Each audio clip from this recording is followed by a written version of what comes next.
did you first think when you heard that Dr. Ramsland was teaching Bryan Kohberger? Um, I found out Friday after Kohberger's arrest. Actually saw somebody mention Dr. Ramsland on Twitter.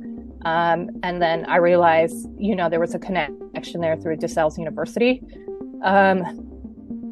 Like personally, my first reaction was just like my stomach churned and I literally physically got ill. I live with chronic PTSD. So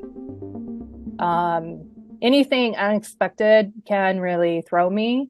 And knowing that there was now a connection back to Ramsland and she connects to my father, it was just a lot because I've been pretty invested in the Idaho case. I've been keeping up with the news and the true crime community. I've been quietly invested in the case. And so I was pretty shocked to find out that there was a connection to Ramsland and potentially a connection to my father, but we're going to have to wait and see.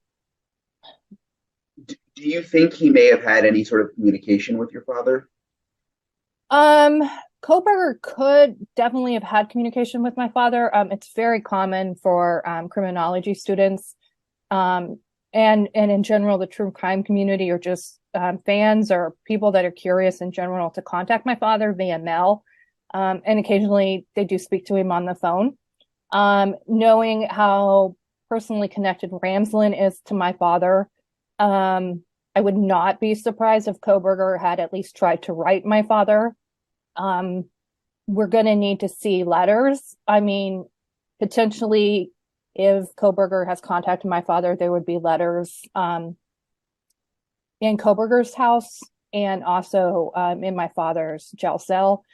I do think if there's a connection made, the FBI definitely need to go speak to my father. I wouldn't be surprised if there's one, but I need proof. So, people just kind of saying, okay, Kohberger was influenced by your father. Well, obviously we know he studied my father in criminology classes. He probably studied him heavier since he had Ramsland as a professor.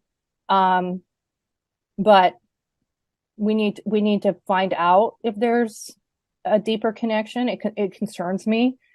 My father's had several mail violations and various violations, including cyber stalking me. So it concerns me that my father continues to have access to the public and the public has access to my father. Knowing what you know about Dr. Ramsland, do you think she may have had an inclination that something was off with Kohberger because she studied your father so closely and has been studying serial killers for so long? I mean, at this point, we need to believe that Ramsland, in good faith, didn't have any clue that Kohberger was capable of this form of deviance. I mean, I have questions about how did he get into the master's and PhD programs. I have questions about was he background checked? Did his supposed drug use or previous drug use was that taken in consideration? On the other hand, after being raised by a psychopath, I do know that they can hide very easily. That they can put on several masks and basically change how they're interacting with you, mimic you. Basically, a lot of times they're saying to you what they think you want to hear. So I would assume Kohberger held himself in a certain way, in a professional educational setting. I'm kind of shocked how far he's made it into the criminology fields. But it's happened before. My father has a criminal justice degree. D'Angelo, Golden State Killer, he has one. Bundy, I believe, studied criminal law. So it happens. I mean, you can be an expert on psychopaths and they're still going to trick you. And honestly, somebody like Kohberger probably found that thrilling. I don't know to what degree where his deviance caught up with him, or to what degree he knew he was deviant or he was capable of this kind of act.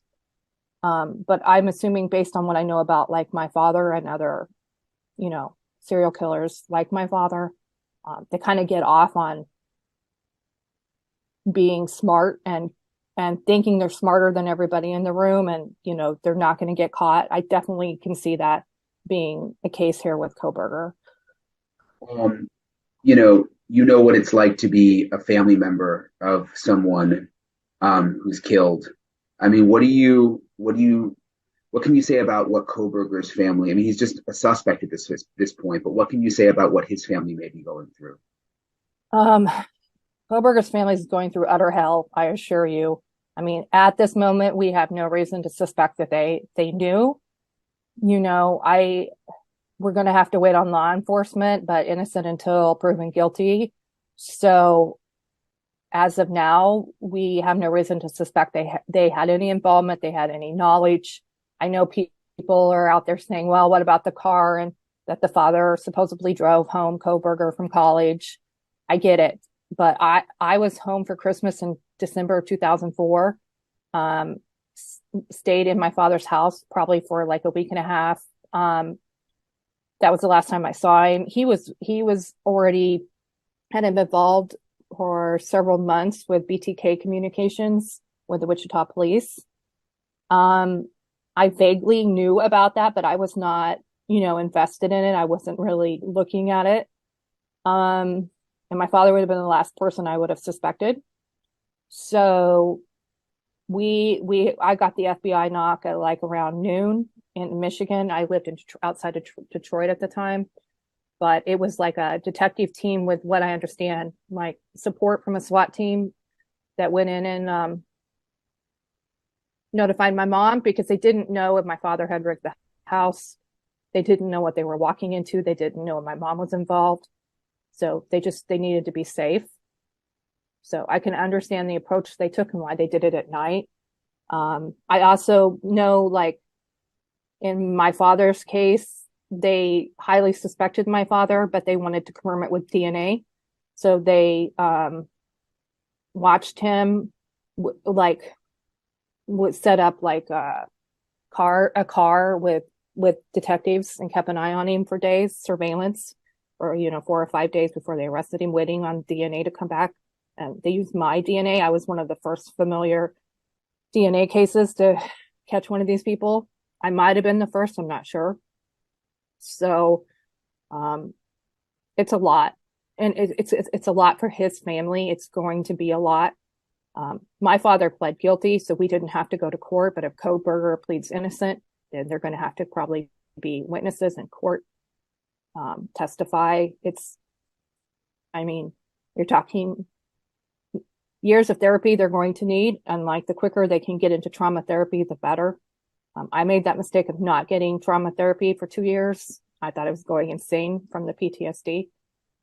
So it's a lot. And they have every right now not to speak to the media, or the right to speak if they want. But I would recommend not speaking until at least the case is over, the trial's over.